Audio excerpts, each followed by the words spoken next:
Good morning, তোমরা সবাই কেমন আছো? আশা করি খুব খুব ভালো আছো। রাইস স্টোরি চ্যানেলের নতুন একটা ব্লগে তোমাদের অনেক অনেক স্বাগত। তো আজকে শুক্রবার, মাসিরা যেহেতু মাংস খায় না কোনো রকমই, মানে 3 বোনেই ওরা কোনো রকম মাংস খায় না। তো সেই কারণে দেখো আজকে সকালবেলা মাসিরা সকালবেলা বৃষ্টি হচ্ছিল, তো আমাদের পুকুর ধারে গিয়েছিল, তো এত মাছ ধরেছে। তো মাসিরা মাছ ধরছে দেখে আমাদের পাশেই একটা কাকা, সে আবার অনেক মাছ জালে করে ধরে দিয়েছে, বাটা মাছ। তো আজকে মায়েদেরকে অনেকটা বাটা মাছ পাঠিয়েছি।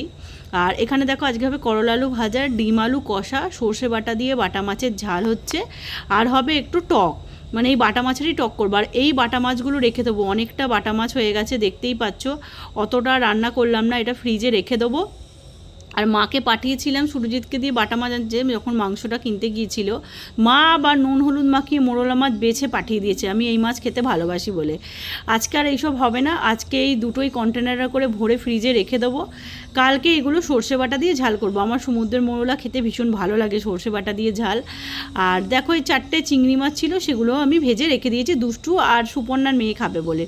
তো এখানে আমার দেখতেই পাচ্ছ সর্ষে বাটা দিয়ে বাটা মাছের ঝাল একদম রেডি। তো মাছিরা তো ভীষণ পছন্দ করেছে, এত মিষ্টি মাছ। আর এখানে দেখো আমি আলু আর পেঁপেটা ভাজতে বসিয়ে দিয়েছি। আর এখানে দুটো পুচকে ঝোল খাবে, মানে স্যুপ খাবে বলে আমি স্যুপ কষিয়ে বসিয়ে দিয়েছি, দেখতেই পাচ্ছ। আর এখানে হচ্ছে বাটা মাছের টক। মাসি বললো বাটা মাছের একটু কুমড়ো ঢেঁড়স দিয়ে টক করো, খেতে ভীষণ ভালো লাগে।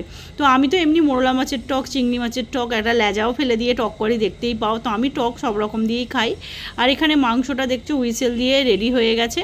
আর আমি চলে এসেছি এবার আমার একটু ট্রিটমেন্ট করার জন্য। তো এই ভিডিওটা অনেক দিন এরই, জানো তো, মাসিরা তো কবেই বাড়ি চলে গেছে। আমার গলার কন্ডিশন এত খারাপ ছিল, যে কারণে আমি ভিডিও এডিট করতেই পারিনি, মানে কথাই বলতে পারছিলাম না প্রায় 2-3 দিনের ওপর, আরও বেশি তো কম না। তো আস্তে আস্তে একটু গলাটা ইমপ্রুভ করেছে ওষুধ খাওয়ার পর, ডাক্তার দেখানোর পর।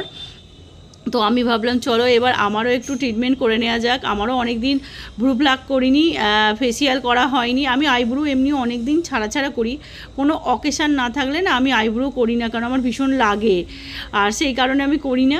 আর ফেসিয়াল তবু মাঝে মধ্যে করি, আর বাড়িতে তো দেখেওই আমি প্যাক বানিয়ে মাঝে মধ্যে মেখে নিই।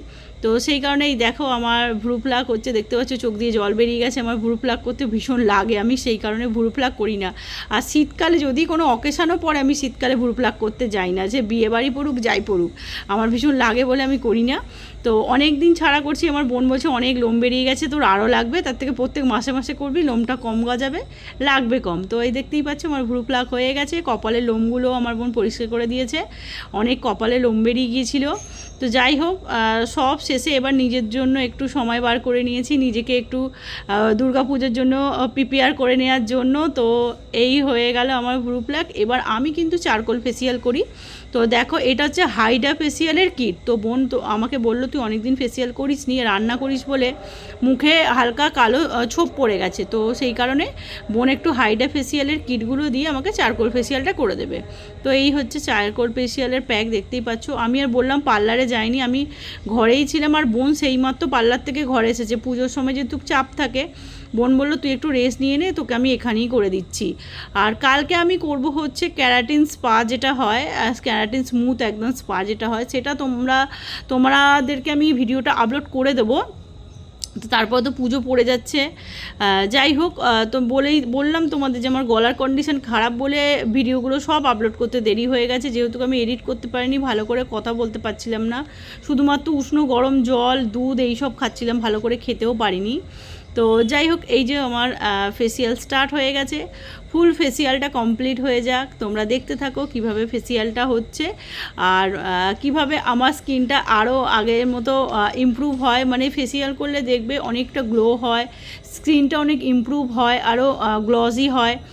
তো স্কিনে মাঝে মধ্যে ফেসিয়াল করা খুব দরকার, যেহেতু আমরা রান্না বান্না করি, প্রচণ্ড বাইরে পলিউশন, ধুলো ময়লা মাখি, তারপরে এই একটা বদমাইশ বাচ্চাকে তো সারাদিন তার পেছনে লেবার দেয়া, তো বুঝতেই পারছো নিজেদের জন্য একটু সময় দেওয়া খুব প্রয়োজন। তো আমি সেই কারণেই আমি এই চারকোল ফেসিয়ালটা করি। আমার বোন বলে চারকোল ফেসিয়ালটা খুব ভালো, সেন্সিটিভ স্কিনের জন্য আমার খুব ভালো গ্লো দেয়। আর আমি কিন্তু শীতকালে ফুড ফেসিয়ালটা করি, তো এই দুটো আমার খুব ভালো গ্লো দেয়। আমি গোল্ড ফেসিয়াল বা অন্য কোনো ফেসিয়াল খুব একটা করি না, আমার বোন করেও দেয় না, যেহেতু আমার স্কিনটা সেন্সিটিভ সেই কারণে। তো যাই হোক, তোমাদেরকে আমি ফুল ভিডিওটা শেয়ার করে দিচ্ছি কিভাবে আমার ফেসিয়াল হচ্ছে। তোমরা ফুল ভিডিও দেখতে থাকো, আশা করি তোমাদের ভিডিওগুলো ভালো লাগছে। আমার ভিডিওগুলো তোমাদের যদি ভালো লেগে থাকে তাহলে অবশ্যই ফুল ভিডিও দেখবে, স্কিপ করে কিন্তু ভিডিও দেখবে না। আর অবশ্যই ফুল ভিডিও দেখার পর আমার চ্যানেলটা লাইক শেয়ার সাবস্ক্রাইব করে দিও, চ্যানেলটা অনেক শেয়ার করো যাতে সকলে ভিডিওগুলো দেখতে পায়। আর তোমরা আমাকে অনেক ভালোবাসা দাও যাতে আমি আরও সামনের দিকে এগিয়ে যেতে পারি। তো এই হচ্ছে সেকেন্ড স্টেপ, দেখতেই পাচ্ছ আস্তে আস্তে দেখো স্কিনটা কি সুন্দর ইমপ্রুভ করছে। প্রথম স্টেপেই দেখো কতটা পরিমাণ মুখ থেকে নোংরা যেগুলো আছে সেগুলো সব ক্লিয়ার হয়ে গেছে, ক্লিন হয়ে গেছে। তো এই হচ্ছে বাপি বসে নিচে মেঝেতে বসে যেহেতু এসি চলছে, হ্যাঁ মেঝেতে বসে একটা কম্বল পেতে বসে বাপি দেখছে, খবর দেখছে, ফোনে মোবাইলে খবর দেখছে, টিভি থাকতেও মোবাইলে কর দিয়ে খবর দেখছে। বাপি বলছে দেখি তোরা কী সব ট্রিটমেন্ট করছিস। আর এই হচ্ছে ফেসিয়াল, তোমরা দেখতে থাকো ফুল ভিডিও, আশা করি তোমাদের ভিডিওটা ভালো লাগবে। আর তোমাদেরকে নেক্সট ভিডিওতে মানে কালকে আমি তোমাদেরকে আমার হেয়ার মানে কেরাটিন হেয়ার স্পা যেটা করেছি আমি, তো সেইটা তোমাদের কেরাটিন ট্রিটমেন্ট এটাকে বলে, অ্যাকচুয়ালি হেয়ার স্পা না, কেরাটিন ট্রিটমেন্ট যেটা তোমাদের করিয়েছি, তো সেটা তোমাদেরকে কালকে আমি এই পরের ভিডিওতে শেয়ার করে দেবো। তো তোমরা কিন্তু তার জন্য অবশ্যই চ্যানেলটা সাবস্ক্রাইব করে রেখে দাও, নাহলে কিন্তু তোমরা ভিডিও দেখতে পাবে না, নোটিফিকেশান পাবে না আমার ভিডিও এলে। তো আমার ভাইয়ের রেজিস্ট্রির ভিডিও মানে এঙ্গেজমেন্টের ভিডিও যারা এখনও পর্যন্ত দেখোনি তারা অবশ্যই দেখে নিও। দেখো আমার চোখেও অনেকটা ডার্ক সার্কেল পড়ে গেছে, যেহেতু দুষ্টু রাত্রিবেলা 2-3বার দুধ খেতে ওঠে, আমাকেও বারবার উঠতে হয়, যে কারণের জন্য না আমার চোখে একটু হালকা ডার্ক সার্কেল এসেছে, আর একটু চোখটা নোংরাও পড়েছে, মানে কালচিটে হয়ে গেছে একটু। তো সেই কারণে আমার বোন এই হাইড্রা ফেসিয়ালের কিট দিয়ে ট্রিটমেন্টটা করছে যাতে এই কালো ছোপগুলো অনেকটা কম হয়। তো তোমরা দেখতে থাকো ফেসিয়ালটা তোমাদের কেমন লাগছে। আর পার্লারে গেলে আর একটু ভালোই হতো, কিন্তু সব কিছু তো এখানে আনা সম্ভব নয় বাড়িতে। তো যাই হোক, আমার আর শরীর বইছিল না, তাই বাড়িতে আমি বিছানায় শুয়েই ফেসিয়াল করছি। তো তোমরা ফুল ভিডিওটা দেখো, অবশ্যই বললাম ফুল ভিডিওটা দেখতে থাকো, আশা করি তোমাদের ভালো লাগবে। আর এই ফেসিয়ালটা করতে প্রায় 2 ঘন্টার ওপর টাইম লাগে, তো সেই কারণে আমি একটু তাড়াতাড়ি করে স্পিড বাড়িয়ে দিয়ে তোমাদের 10 মিনিটের মধ্যে দেখানোর চেষ্টা করেছি। তোমরা কিন্তু পুরো ভিডিওটা দেখো, স্কিপ করে কিন্তু ভিডিও দেখবে না। আর দেখো একটা স্টেপ একটার পর একটা স্টেপ হওয়ার পর কতটা পরিমাণ স্কিনটা ইমপ্রুভ হচ্ছে, গ্লো করছে। আর দেখো ডার্ক স্পট যেগুলো আছে সব কিছু ক্লিনিং হয়ে যাচ্ছে। তো দেখতে পাচ্ছ, তো এই হচ্ছে ফেসিয়াল, তোমরা দেখতে থাকো।